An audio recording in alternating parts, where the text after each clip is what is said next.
So I'll be presenting on arthroscopic assisted lower trapezius transfer for massive irreparable cuffs. So if you look at this clinical examination, this is a normal side. And if we go to the abnormal side, he injured his shoulders around 6 months back. He's 54 years old, and we can see ERLS is positive. So if we look at his X-rays, X-rays are more or less normal. On MRI, his rotator cuff, his supra and infra were all the way back till the glenohumeral joint. And if we look on a Sach cuts, the tendon looks to be, there's some fatty atrophy. So once we go in and for doing an arthroscopy, we try to assess the cuff, try to bring it back to the footprint and look at the amount of tension. We do certain releases from intra-articular side and from the extra-articular side as well on the top of the cuff.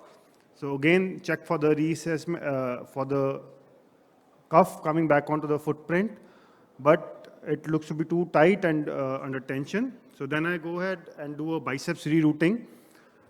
So the biceps is rerouted slightly laterally. I put in an all suture anchor, which is a double loaded.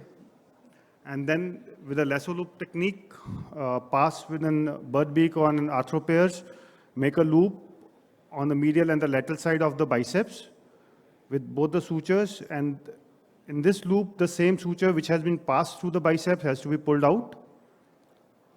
Once it is pulled and we park it laterally, and then the other sutures are passed under the biceps anteriorly.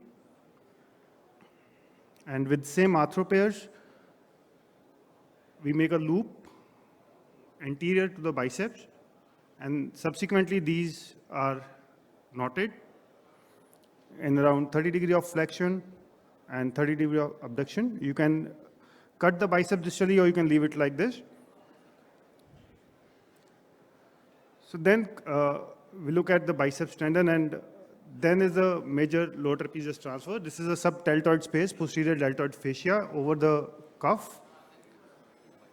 From posterior to interior, we make a pilot hole along which should exit anteriorly over the bicipital groove, because that's an area where we accept a strong bone. So over a bead pin, we over-ream it with 4.5 reamer and then with a 6 mm reamer. Taking care it should not blow out the lateral wall.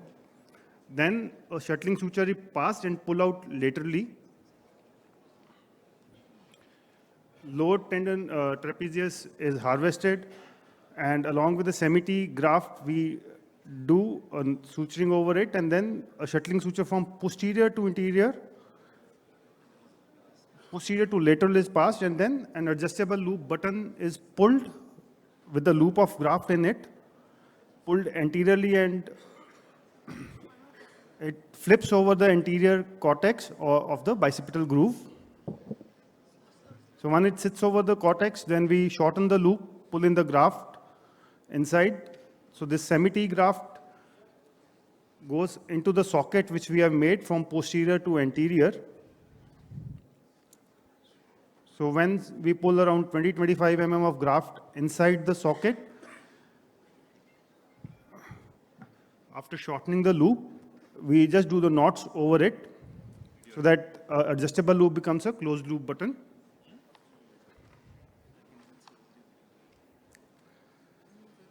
So this is sutured back onto the trapezius. Then we make passes into the cuff, which is already there, and use a lateral roll knotless anchor to put the cuff tissue over the repair or do a margin convergence. So these are the margin convergence stitches over the tendon so that we can close the interval and get maximum benefit from the redundant cuff as well. So that's the completed repair. So these are the post-op X-rays, which we see a button over the anterior cortex. The post-op rehab is we keep an elbow pouch with an abduction pillow for around 3 weeks. The elbow pouch is then used without a pillow for 3 weeks. Then active assisted mobilization is started at 6 weeks, which progress to full range of movement, followed by the strengthening. These are the 8 months post-op, and we can say there's full range of movement with no ERLS. So to summarize, low trap is a good option when there's isolated loss of external rotation because the line of pull and the vector of low trap muscle is same as that of infraspinatus. And I would always suggest to add an augmentation procedure like biceps rerouting or and a margin convergence sutures to it. Thank you.